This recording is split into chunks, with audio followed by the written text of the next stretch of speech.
On today's Jerusalem Dateline, keeping the pressure on in Gaza as Hamas surrenders continue. Intelligence failures that might have paved the way for the October 7th massacres.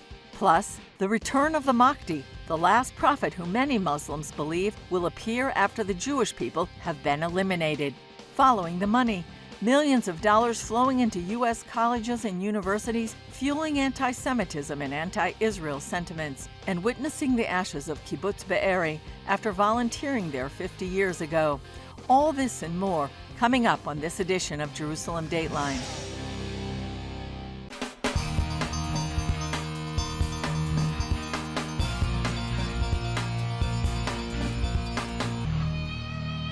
Hello and welcome to this edition of Jerusalem Dateline. I'm Julie Stahl. U.S. National Security Advisor Jake Sullivan met with Israeli political and military leaders in Israel on Thursday. The U.S. is reportedly pressing Israel to shift its military operations to avoid Palestinian civilian casualties. But Israel is not backing down on its military campaign. Israeli Prime Minister Benjamin Netanyahu thanked National Security Advisor Jake Sullivan for U.S. support in supplying munitions, blocking UN attempts for a ceasefire, and assistance in returning the hostages. But Sullivan pressured Israeli leaders to shift from all-out war on Hamas by airstrikes and ground assaults in Gaza to more targeted operations. This amid a growing rift between Israel and the U.S. over civilian casualties, wrapping up the war and the future of Gaza. He did talk about possible transitioning from what we would call high-intensity operations, which is what we're seeing them do now, to lower-intensity operations sometime, in the near future. But I don't want to put a timestamp on it. I think you can understand that the last thing we'd want to do is telegraph to Hamas what they're likely to face in coming weeks and months. President Biden emphasized protecting civilian lives while continuing the campaign against Hamas. I want them to be focused on how to save civilian lives, not stop going after Hamas, but be more careful. Today, Sullivan meets with the leaders of the Palestinian Authority to discuss its role in the future of Gaza and the region. Israeli President Isaac Herzog said security is first and foremost in future negotiations. I truly believe in a horizon of peace. I believe it's feasible. But before getting there, we have to deal with some core issues, the behavioral mode of our partners, and how do we secure the safety and well-being of Israelis and Palestinians. Israel's ambassador to the UK, Tzipi Hotovely, went a step further, telling British broadcaster Sky News there's no negotiating with Hamas and no chance for the two-state solution that was laid out 30 years ago in the Oslo Accords. I think it's about time for the world to realize the Oslo paradigm failed on the 7th of October, and we need to build a new one. The reason the Oslo Accords failed is because the Palestinians never wanted to have a state next to Israel. They want to have a state from the river to the sea. As the fighting continues, the IDF says dozens of Hamas terrorists are surrendering. Instead of pictures that we're used to seeing of military parades, we saw pictures of dozens of terrorists, today included, coming out of their hiding place in a hospital in Jabalia with raised weapons and giving themselves in for interrogation by the IDF forces and the General Security Service. Meanwhile, heightened alert in Europe as German and Dutch officials arrested 4 suspected terrorists alleged to be members of Hamas in plots to attack Jewish institutions. At about the same time, in an unrelated case, Denmark and the Netherlands arrested 4 others suspected of terror-related offenses. In Israel, people celebrated the last day of Hanukkah with prayers and memorials for the hostages. In Jerusalem's Old City, Hanukkahs were lit for each of the more than 130 hostages. Rabbi Moshe Zeldman said lighting the candles is like sending up a flare, an SOS to God. I need you to come to me, to lift me up, to pick me up. Because sometimes I'm just so overwhelmed that I can't get it together on my own. News reports indicate that Israeli intelligence officials had advanced knowledge of Hamas's plan for October 7th, and they dismissed it as unrealistic. Chuck Holton reports from Jerusalem on this critical failure. October 7th, Hamas launched an attack resulting in 1,200 fatalities, marking a significant oversight by Israeli intelligence. Despite having a detailed 40-page operation plan named Jericho Wall, according to the New York Times, Israeli authorities underestimated Hamas's capabilities, dismissing their plans as overly ambitious.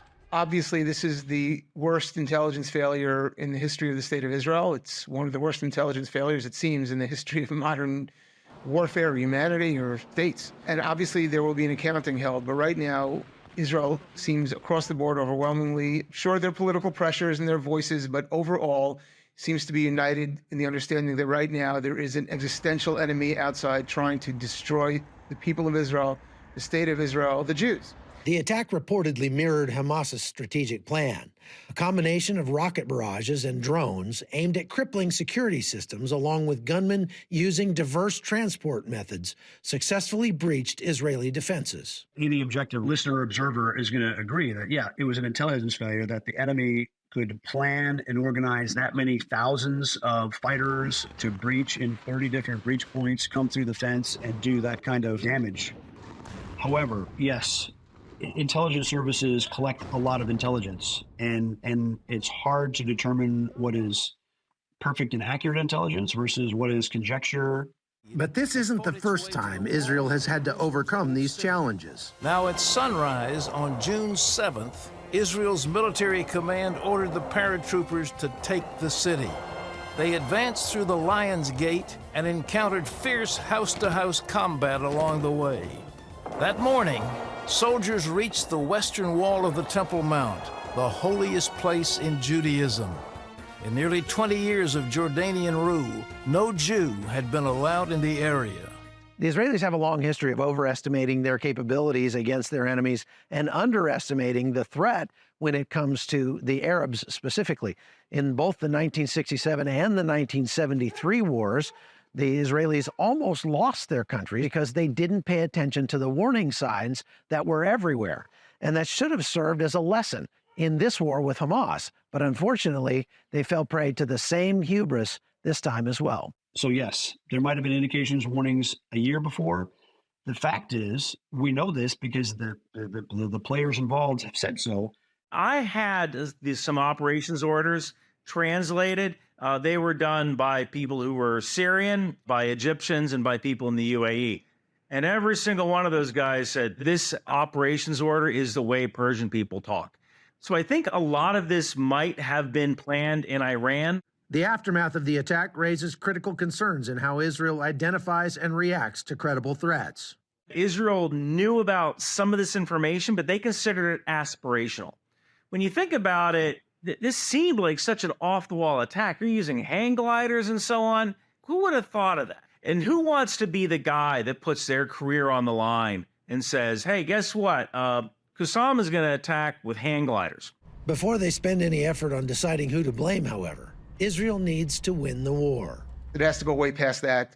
And, contra the pressure coming up from the world to create a state governed by the Palestinian Authority, which is no less genocidal, no less evil than Hamas, there needs to be a complete change in how Israel relates to those hostile populations that surround it. Chuck Holton, CBN News, Jerusalem. Up next, the plan to eradicate all Jews, which some Muslims believe will make a way for the appearance of Muhammad's last prophet.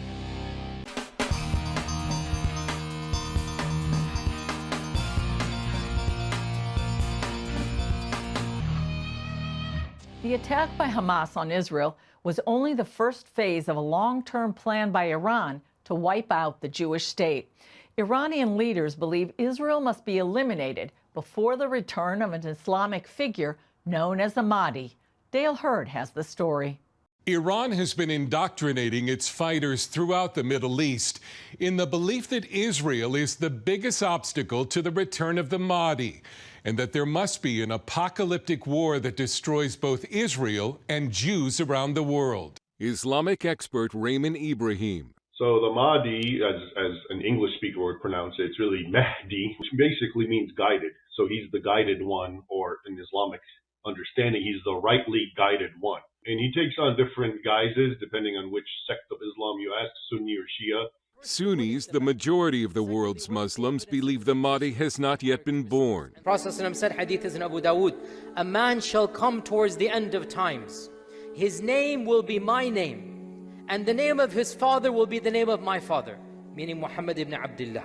Shia Islam, which is dominated by Iran, teaches that the Mahdi is already alive and has been hiding for over 1,000 years. Brother Rashid, a former Muslim, hosts a Christian program for Muslims called Daring Questions. The Shia Muslims, especially the 12er Shiaism, they believe that he is the 12th Imam, and he was born around 868, so he just disappeared.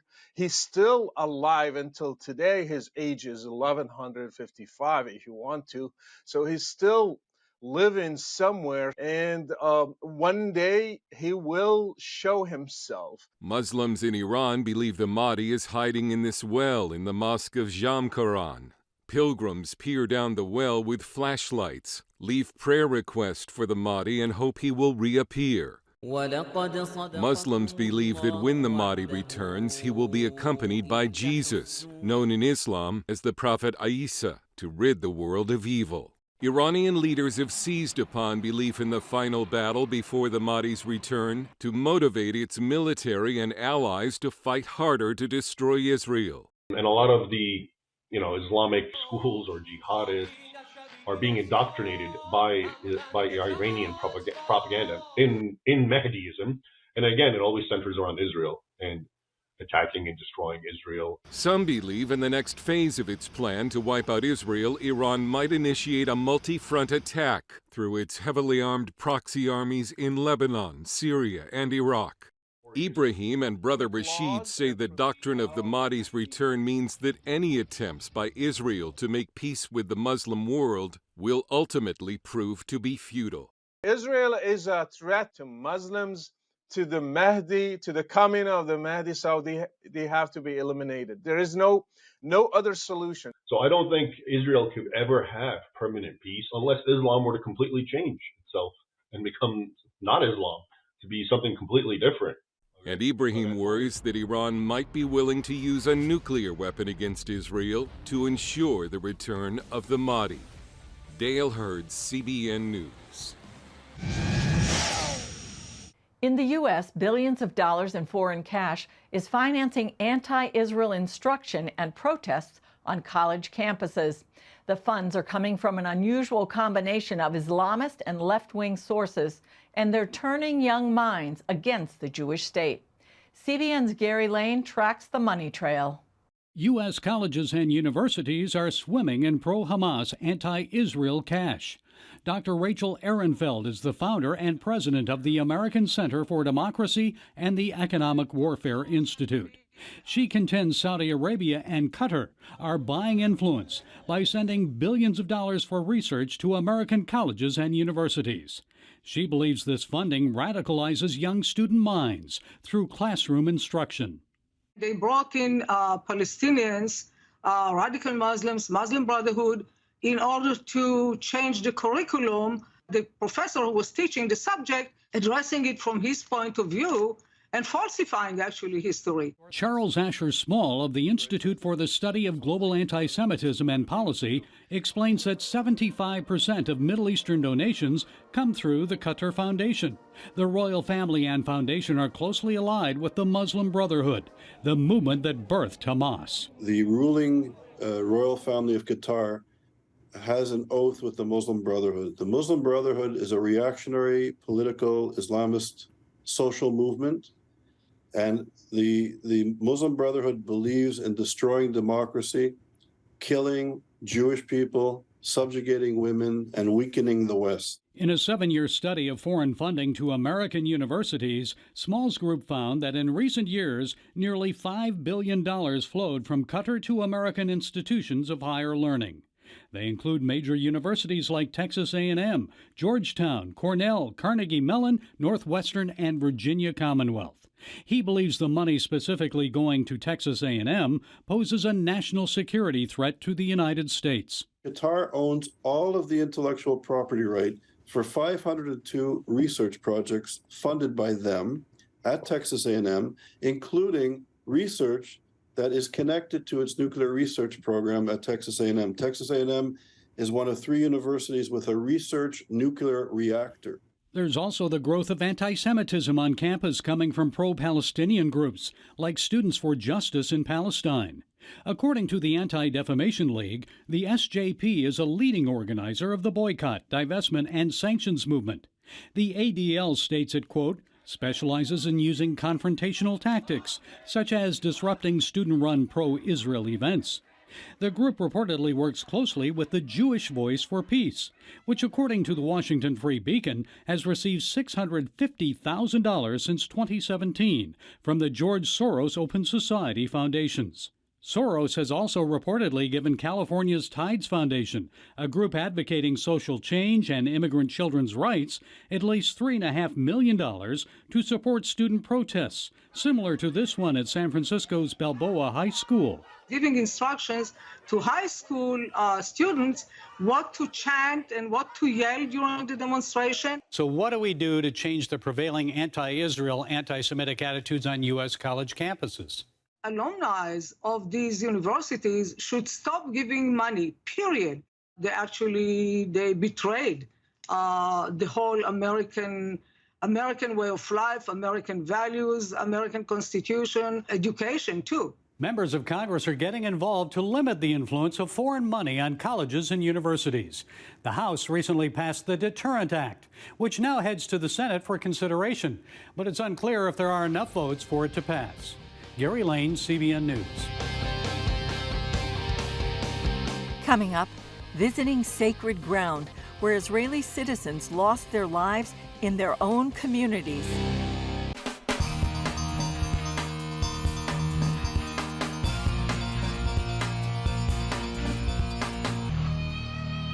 People are now visiting some of the sites of the October 7th massacre out of respect for the victims who lost their lives.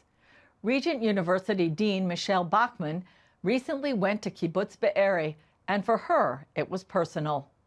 As Hamas invaded Kibbutz Be'eri, Lotan Pinion watched the attack unfold as he visited the kibbutz website and WhatsApp group that October 7th morning. People started to write, there are terrorists inside the kibbutz. And you start to see on the kibbutz map that they here, they are spread all over the kibbutz. A short time after, Pinion learned terrorists slaughtered his mother and father-in-law, and then he would see death and destruction all over their neighborhood.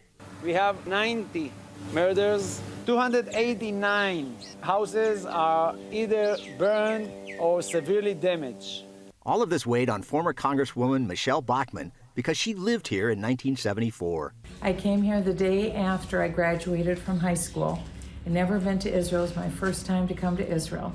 And I lived and worked here at Kibbutz Be'eri. I remember it. It was a happy home where 1,200 people lived.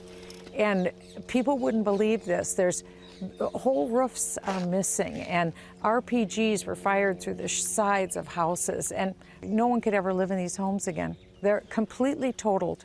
And so they all have to come down. It'll all have to be destroyed. On this tour of Be'eri, she also learned that people she knew were among those raped and murdered. Horrible. I just was devastated. It's incredible to think that human beings would come and do this kind of damage just to get to Jews. The hatred for Jews is so visceral, they would even burn a house down so they could watch a Jew jump out of a window so that they could shoot them. And the horror is that about 80% of the people who were killed here were tortured. So this is as devastating as it gets. My children used to play and visit here each day. These are people's homes. This isn't supposed to be a battlefield. This is where little children rode bikes and went to see their grandparents. All of this neighborhood was full of children that was playing football at the afternoon because all the grandmothers and grandfathers used to live in this neighborhood. No one left. Only 3 people. It's the bodies, it's the people, the life that's gone, and that's irreplaceable. All of our kids have friends that either killed or kidnapped. Bachmann believes there should be no mercy for murderers who did this and who promised to continue the slaughter until there are no more Jews here and all of Israel becomes Palestine. Well, this is Israel's land, and Israel has every right to the land, biblically, morally, legally, from international law. 100%, this is Israel's land. There's no question. It's not even a doubt. And so this fantasy that different terror groups have, that they're going to kill Jews, because for them it really isn't about land. It's about killing Jews. And so the Jewish people can no longer be expected to wonder if tomorrow is another Holocaust, because that's what this is. You're looking at the Holocaust in our day, and we said never again, and it happened again.